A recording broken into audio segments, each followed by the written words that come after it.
पाठक। दिन भर की हर राजनीतिक उठापटक और सियासी खबरों को समेटकर हम आपके लिए लेकर आए हैं एक खास कार्यक्रम द पॉलिटिकल शो, जिसमें हम आपको दिन भर में घटी हर राजनीतिक खबरों से रूबरू कराएंगे।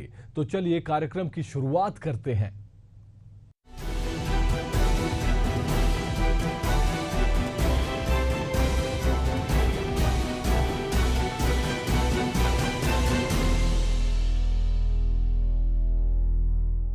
संसद में बजट पेश होने के बाद अब संसद से लेकर सड़क तक विपक्ष का विरोध प्रदर्शन हो रहा है। इसकी शुरुआत सदन के बाहर विपक्षी सांसदों के प्रदर्शन से हो गई है, तो वहीं सदन के अंदर भी कांग्रेस ने सरकार पर भेदभाव का आरोप लगाया है। आखिर विपक्षी सांसदों ने क्यों किया हंगामा, देखिए इस खास रिपोर्ट में।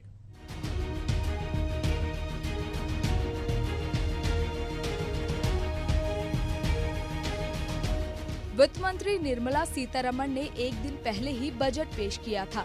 इस बजट का विरोध करते हुए सड़क से संसद तक विपक्ष आक्रामक है। विपक्षी इंडिया ब्लॉक के सदस्यों ने संसद की कार्यवाही शुरू होने से पहले विरोध प्रदर्शन किया। संसद की कार्यवाही शुरू होने पर विपक्षी सदस्यों ने दोनों सदनों में जोरदार हंगामा किया। राज्यसभा में विपक्ष के नेता मल्लिकार्जुन खड़गे ने उच्च सदन में बजट की निंदा करते हुए कहा कि दो की थाली में पकौड़ा और बाकी की थाली खाली है। मल्लिकार्जुन खड़गे ने आगे कहा कि आज जिस तरह से हमारी लोकसभा और राज्यसभा चल रही है, आप भी जानते हैं कि मैं उस बहस में नहीं जाना चाहता। उन्होंने कहा कि कल जो बजट पेश हुआ, दो राज्यों को छोड़कर किसी को कुछ नहीं मिला। राज्यसभा में विपक्ष के नेता ने ओडिशा से लेकर दिल्ली तक के नाम गिनाए और कहा कि हमको तो उम्मीद थी कि सबसे ज्यादा हमें ही मिलेगा, हमको तो कुछ नहीं मिला। हम इंडिया ब्लॉक के सांसद इसकी निंदा करते हैं, ये किसी और को खुश करने के लिए है।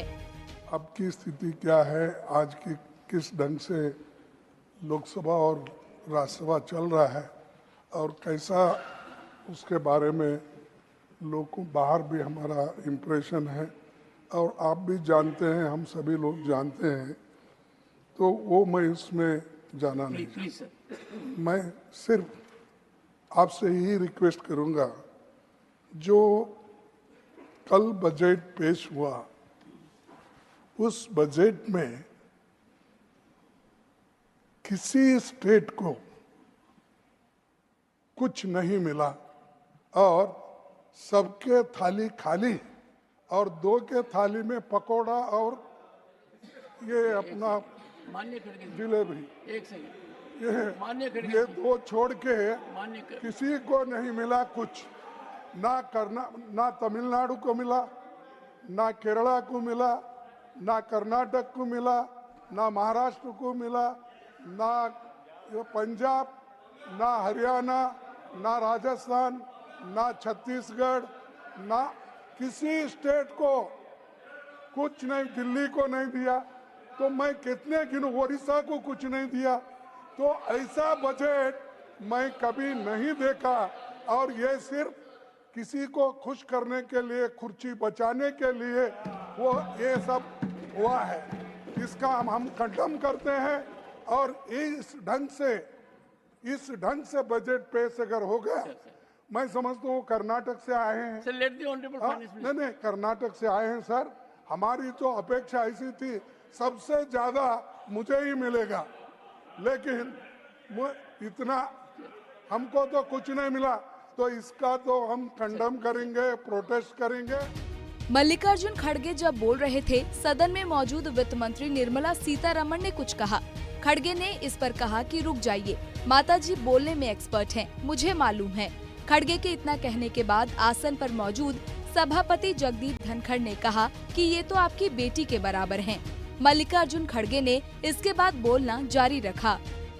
सारे कन्याकुमारी से लेकर कश्मीर तक नहीं, मैं बोल देता हूँ। उन्होंने तो बोलने में, माताजी बोलने में तो एक्सपर्ट है, मुझे मालूम है। तो उसी लिए माताजी नहीं, आपकी बेटी के बराबर हैं। मैं अपनी बात रख रहा हूँ, तो इसीलिए सर मैं खंडन करता हूँ। अगर आप जिस जगह अपोजिशन पार्टी चुन के आ गई, जिस जगह आपको निग्लेक्ट किया गया है या लोगों ने नकार दिया आपको, उस जगह कुछ नहीं मिला।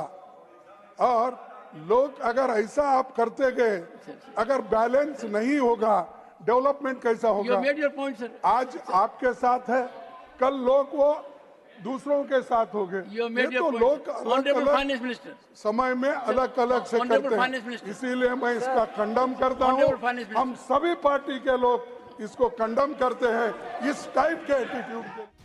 वित्त मंत्री निर्मला सीतारमण ने राज्यसभा में विपक्ष के भेदभावपूर्ण बजट के आरोप पर कहा कि हर बजट में आपको इस देश के हर राज्य का नाम लेने का मौका नहीं मिलता। कैबिनेट ने बड़ावन पर एक बंदरगाह स्थापित करने का निर्णय लिया था, लेकिन कल बजट में महाराष्ट्र का नाम नहीं लिया गया। यदि भाषण में किसी विशेष राज्य का नाम नहीं लिया जाता, तो क्या इसका मतलब ये है कि भारत सरकार के कार्यक्रम इन राज्यों में नहीं जाते हैं? उन्होंने आगे कहा कि कांग्रेस की अगुवाई में विपक्ष की ओर से ये लोगों में इस तरह का इम्प्रेशन बनाने का प्रयास है कि हमारे राज्य को कुछ नहीं मिला है। कांग्रेस के नेतृत्व में विपक्ष ने झूठ फैलाया है कि हमारे राज्यों को कुछ नहीं दिया गया। ये अपमानजनक आरोप है। Congress party has been in power for a very long time in this country. They presented so many different budgets, and they would know clearly that in every budget, you don't get an opportunity to name every state of this country. Clearly, item-wise mentions all this. This is a deliberate attempt, and I'm saying this with responsibility. This is a deliberate attempt of the opposition parties led by the Congress party to give an impression to the people, oh, nothing has been given to our states, it's only been given to 2 states. I would challenge the Congress party for all the budget speeches that they've delivered, that in each of the budget speeches, have they named every state of this country? This is an outrageous allegation. This is an outrageous allegation. संसद की कार्यवाही शुरू होने से पहले India के सांसदों ने बजट के खिलाफ प्रदर्शन किया। इस दौरान विपक्षी पार्टियों के कई सांसद मौजूद रहे। सांसदों का कहना है कि सरकार ने बजट में राज्यों के साथ भेदभाव किया है। कांग्रेस अध्यक्ष मल्लिकार्जुन खड़गे बोले कि ये अन्याय है, हम विरोध करेंगे। विपक्ष ने बजट को लेकर सरकार पर जमकर निशाना साधा है। विपक्ष का आरोप है कि बजट में नीतीश कुमार और चंद्रबाबू नायडू के राज्यों को विशेष पैकेज दिया गया है, जबकि अन्य राज्यों की अनदेखी की गई है। विपक्ष का कहना है कि ये बजट सरकार बचाने के लिए बनाया गया है। बजट में सभी राज्यों के साथ इंसाफ नहीं हुआ। जस्ट सेटिस्फाई उन्होंने किया, लेकिन उससे कोई फायदा होने वाला है? सड़क भैया रास्ता क्यों? अरे सबको कुछ नहीं दिया है। आपको मुकुल वासनिक जी का कुर्ता नजर आता है। ये देश को इसी प्रकार से बर्बाद करने की कोशिश कर रहे हैं। ये मोदी जी का कुर्सी बचाओ बजट है, सत्ता बचाओ बजट है, बदला लो बजट है। इस बजट से देश के 90% प्रांत और 90% से अधिक लोग अलग थलग कर दिए गए हैं। बजट बीजेपी की सत्ता बचाने के लिए नहीं हो सकता, देश की जनता की भलाई के लिए होना चाहिए। परंतु मोदी सरकार का बजट केवल और केवल बीजेपी की सत्ता बचाओ बजट बनकर रह गया। सपा प्रमुख अखिलेश यादव ने कहा कि हम चाहते हैं कि किसानों को एमएसपी मिले और उनकी आय दोगुनी हो। बजट में देखने को मिल रहा है कि सरकार किसानों को समर्थन मूल्य देने के बजाय अलायंस की पार्टियों को दे रही है। पहले सरकार बेरोजगारी बढ़ाती है, उसके बाद ऐसा आधी अधूरी नौकरी लाते हैं जिससे किसी युवा का भविष्य नहीं बनने वाला। मिडिल क्लास को अगर राहत भी मिली है तो सरकार उसे महंगाई से वापस ले रही है। यूपी को बड़े सपने दिखाए गए थे, लेकिन कुछ नहीं मिला। डबल इंजन की सरकार में डबल लाभ मिलना चाहिए था, लेकिन अब दिल्ली वाले लखनऊ वालों को नहीं देख रहे हैं। हम सभी लोग जितने लोग हैं और खासकर समाजवादी लोग, किसानों को एमएसपी मिले, आय दोगुनी हो, उसका रास्ता निकले। लेकिन इधर देखने को मिल रहा है समर्थन मूल्य किसान को न मिल करके जो अलायंस पार्टनर जो सरकार बचा रहे हैं उन्हें समर्थन मूल्य सरकार दे रही है। ये तो अखबारों में भी छपा है। आप पहले बेरोजगार करते हैं, बेरोजगारी बढ़ाते हैं और उसके बाद ऐसी आधी अधूरी नौकरी लाते हैं जिससे किसी नौजवान का भविष्य बनने वाला नहीं है। इंटर्नशिप के बाद क्या होगा, उनको नौकरी कौन देगा? तीसरा, महंगाई को लेकर के सरकार कोई ऐसा ठोस कदम नहीं उठा पाई जिससे महंगाई नियंत्रण होती। अगर कहीं आपने मिडिल क्लास को कुछ सहूलियत भी दी है तो वो अपनी महंगाई से आप वापस ले रहे हैं। बड़े सपने दिखाए थे यूपी को, क्या मिला यूपी को? डबल इंजन की सरकार, तो डबल लाभ मिलना चाहिए था, दिल्ली का लाभ, लखनऊ का लाभ। लेकिन लगता ये है कि दिल्ली अब लखनऊ की तरफ नहीं देख रही है, या लखनऊ वालों ने दिल्ली वालों को नाराज कर दिया। उसका परिणाम हमें बजट में दिखाई दे रहा है। तो डबल इंजन का क्या फायदा हुआ? बिहार जा रहा है विकास, यूपी को क्यों छोड़ रहे हैं आप? बाढ़ अगर बिहार की रोकनी है तो नेपाल की बाढ़ रोके बिना और यूपी की बाढ़ रोके बिना आप बिहार की बाढ़ कैसे रोकेंगे? तो आपको पहले यूपी की बाढ़ रोकें, नेपाल की बाढ़ रोकें, तो बिहार की बाढ़ अपने आप रुक जाएगी। मंगलवार को निर्मला सीतारमण ने 1 घंटे 23 मिनट का बजट भाषण दिया। बजट में उनका फोकस शिक्षा, रोजगार, किसान, महिला और युवाओं पर रहा।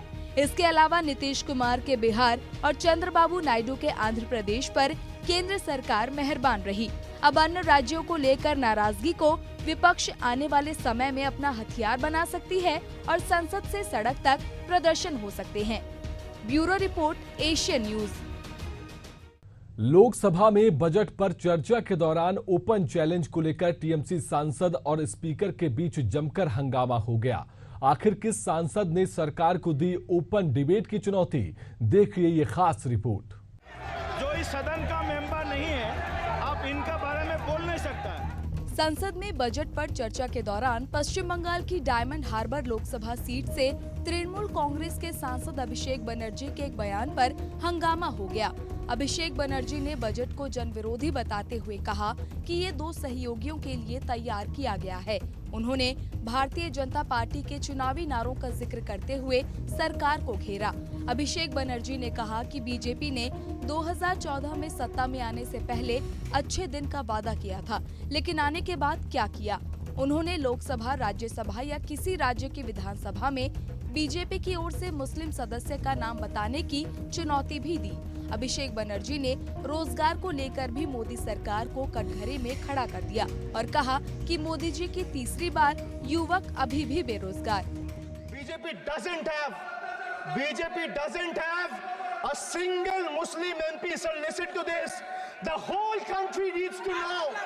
The whole country needs to know that BJP doesn't have a single Muslim MP in Lok Sabha, Rajya Sabha or any state assembly. Diversity isn't about the colors in our flag. It's about the people in our parliament. So the absence of diversity in parliament has tangible consequences in the past. It led to policies that overlooked the needs of marginalized communities, legislation that failed to address systematic injustices, and a governance structure that perpetuated inequality rather than fostering unity. Abhishek Banerjee ने अपने संबोधन के दौरान treasury bench की ओर से किसी सदस्य की टिप्पणी पर कहा कि जो सवाल पूछ रहा हूं, उनके जवाब मंत्री को देने हैं। चुनौती देता हूं, इनके सीने में दम है तो किसी भी चैनल पर आ जाएं, मुझे टाइम बता दें, मैं आ जाऊंगा। So look what unemployment has done to this country. This is the perfect example. So they've gone mad. This is what unemployment has done, sir. सदस्य प्लीज। सर मोदी जी की तीसरी बार युवक अभी भी बेरोजगार। एक मिनट, आप जैसे सुन के आए हैं, ऐसे भी ये लोग भी सुन के आए हैं, तो रेस्पेक्ट ईच अदर। तो आप थोड़ा सा इस भाषा का देखो, प्लीज। मोदी जी की तीसरी बार, प्लीज मोदी जी की तीसरी बार, आप लोग बैठे। Abhishek ji please continue. आप मोदी जी की तीसरी बार युवक अभी भी बेरोजगार। इस पर स्पीकर ओम बिरला ने उन्हें टोकते हुए कहा कि सदन में चुनौती मत दीजिए, यहाँ चुनौती नहीं, बाहर चुनौती देना। इसके बाद अभिषेक ने फिर बोलना शुरू किया। ट्रेजरी बेंच की ओर से किसी सदस्य ने उनके पढ़ने पर कुछ कहा। इस पर अभिषेक ने कहा कि ये अपने नेता को जाकर बोलें जो पढ़कर बोलते हैं। इस पर स्पीकर ने उन्हें फिर टोका और कहा कि आप अपनी बात कहिए, नेता को लेकर मत कहिए।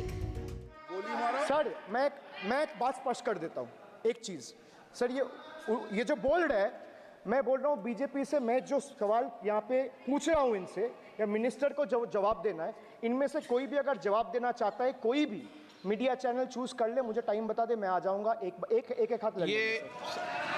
मैं कह रहा हूं सर, इनका दम है, इनका सीने में दम है। आप अपनी बात कहिए। और अगर हिम्मत है तो ये आप चुनौती मत दीजिए, आप अपनी बात कीजिए।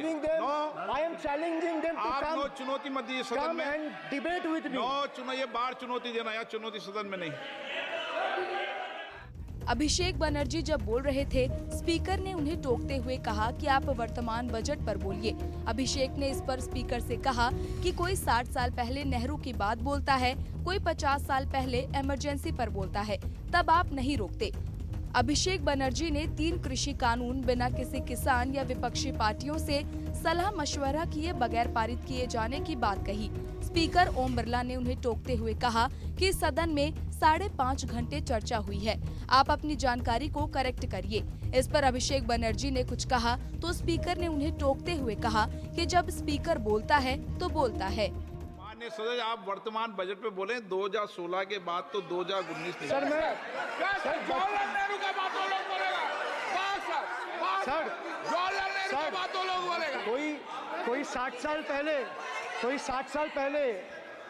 साल पहले जवाहरलाल नेहरू का बात करेगा, दूसरे नेताओं का बात करेगा, तब आप कुछ नहीं बोलेंगे। सब बोलते मैं 5 साल पहले का डिमोनेटाइजेशन का बात करूंगा तो आप कहेंगे भाई वर्तमान इशू पे बोलिए। बजट सर ये पक्षपात नहीं चलेगा सर। बजट पे मैं बजट पे ही बोल रहा हूँ। जब विप्लव देव बोल रहा था तब 100 साल पुराना बात कर रहा था, 50 साल पुराने इमरजेंसी का बात कर रहा था, तब आप चुप थे। और अब मैं डिमोनेटाइजेशन का बात कर रहा हूँ, आपको चुप रहे।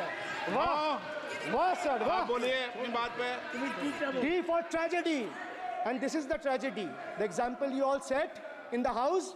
This is why I say T for tragedy. इससे पहले अभिषेक ने एक सदस्य की ओर इशारा कर व्यक्तिगत टिप्पणी भी कर दी थी, जिसे लेकर सत्ता पक्ष और टीएमसी के सांसद आमने सामने आ गए।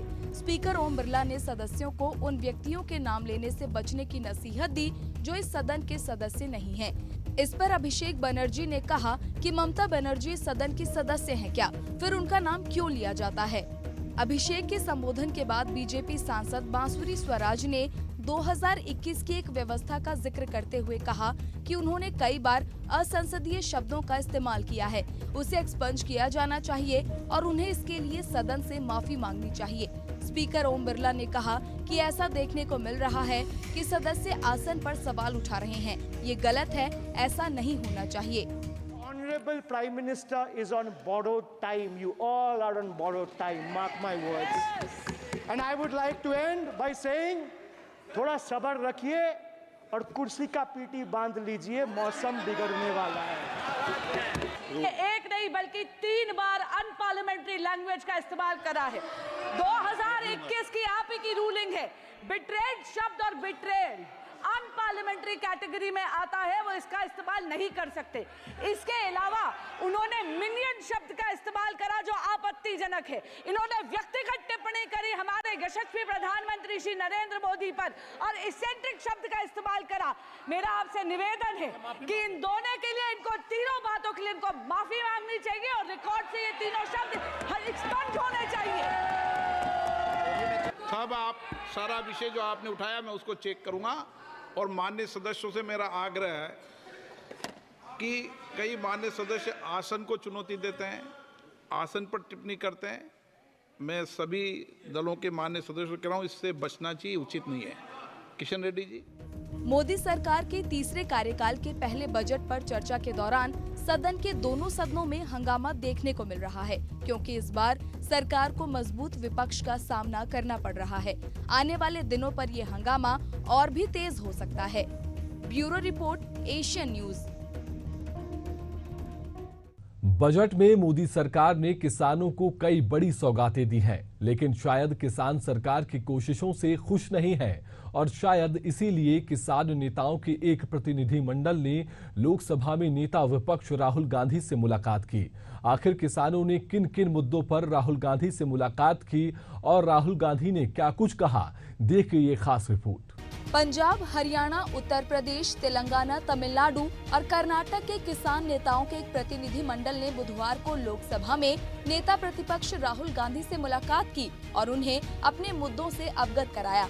राहुल गांधी के संसद भवन स्थित कार्यालय में ये मुलाकात हुई।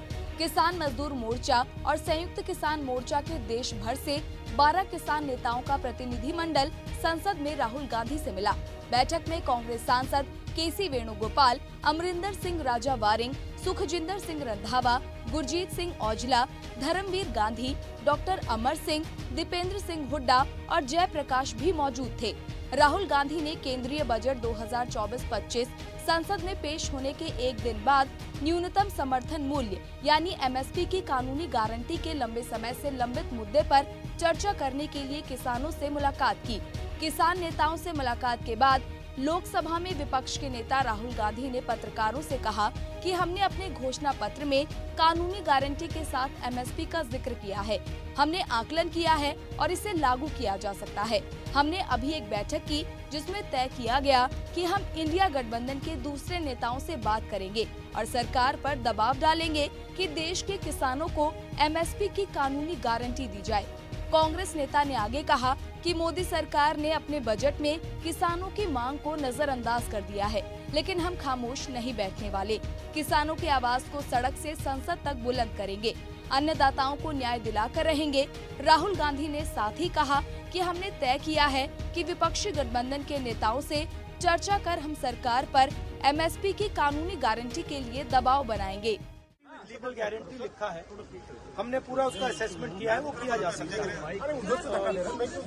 अभी मीटिंग की हमने, मीटिंग में हमने ये डिसाइड किया जो इंडिया गठबंधन के बाकी लीडर्स हैं उनसे हम ये डिस्कशन करेंगे और फिर सरकार पर दबाव डालने की कोशिश करेंगे कि legal guarantee, MSP legal guarantee Hindustan के किसानों को मिले। कोई प्राइवेट वो चर्चा चल रही है, वो उसके बारे में हम इंटरनली डिस्कस करके वो करेंगे।